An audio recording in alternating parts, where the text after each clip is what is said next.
যাদের কথা এতক্ষণ ধরে শুনলাম তারা হচ্ছে বাংলাদেশের নাগরিক যারা প্রথমবারের মতো তাদের ভোটাধিকার প্রয়োগ করবেন, কিন্তু তাদের প্রত্যেকের কথাতেই কোনো না কোনোভাবে একটু হতাশা, একটু ক্ষোভ, কিংবা যে আমরা যে প্রত্যাশা করেছিলাম, ভেবেছিলাম আমাদের বাংলাদেশটা কেমন হবে, সেইটা থেকে কিছুটা পিছিয়ে আছে তাদের আশা এবং প্রত্যাশাটা।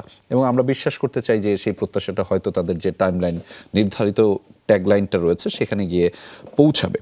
তবে আমরা প্রথম আপনার কাছ থেকে জানতে চাই, শৌমিক আহমেদ, আপনার কাছে যে এই যে তাদের অংশগ্রহণ, সেটাতে আসলে অনেক কিছু তো বদলায়, কিন্তু এই নাগরিক অংশগ্রহণ কিভাবে নীতিকে বদলায়? অর্থাৎ যারা দেশ চালাবেন তারা তো একটা নীতি নিয়ে দেশ চালায়, কিন্তু তাদের অংশগ্রহণটা কি নীতি বদলাতে প্রভাব রাখে? রাখলে কিভাবে? আই থিঙ্ক এটা সবচেয়ে বড় উদাহরণ জুলাই। সো আমরা এই যে ওরা যে কথাগুলো বলছিল যে কখনো ভোটাধিকার প্রয়োগ করতে পারেনি বা কখনো এই কথা বলার স্কোপটা ছিল না বা ওই জায়গাটা ছিল না দেখে কিন্তু আমরা কখনো আমাদের এমপিদেরকে কখনো আমরা ওদেরকে আমাদের জবাব দিতে আনতে পারিনি। যে আমি সাথে আরেকটা সম্পূর্ণ প্রশ্ন জি জি জি, আপনি ভোট দিয়েছিলেন?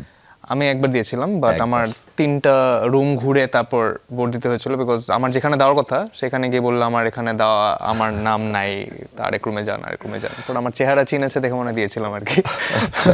বাট কাউন্ট হয়েছে নাকি জানি না। বাট যেটা বলছিলাম যে যেহেতু আমরা কখনো ভোটাধিকার প্রয়োগ করতে পারিনি, সেজন্য আমাদের এলাকার এমপিকে বা প্রার্থীকে কখনো জবাবদিহিতার আওতায় আনতে পারিনি।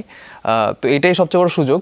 সো আপনারা অনেকে চিনেন না যে কাকে ভোট দিবেন, বাট তার অঙ্গীকারটা কি, সে আপনাকে কি প্রমিস করছে, সে আসলে কি নীতি দিবে আপনাকে, বা তার নীতিগুলো কি বাস্তবসম্মত কিনা, বা তার নীতিগুলো কি শুধু আবেগপ্রবণ কিনা। এই জিনিসগুলো বুঝে যদি আপনারা ভোট দেন, সেটা বড় দলের হতে হবে না, ছোট দলের না, স্বতন্ত্র, এগুলো কিন্তু ইম্পর্টেন্ট না। কোন প্রতীক, ওটা ইম্পর্টেন্ট না।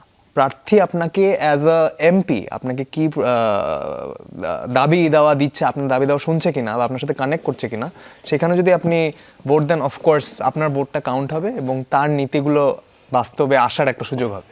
তো আমি সেটাই মনে করি।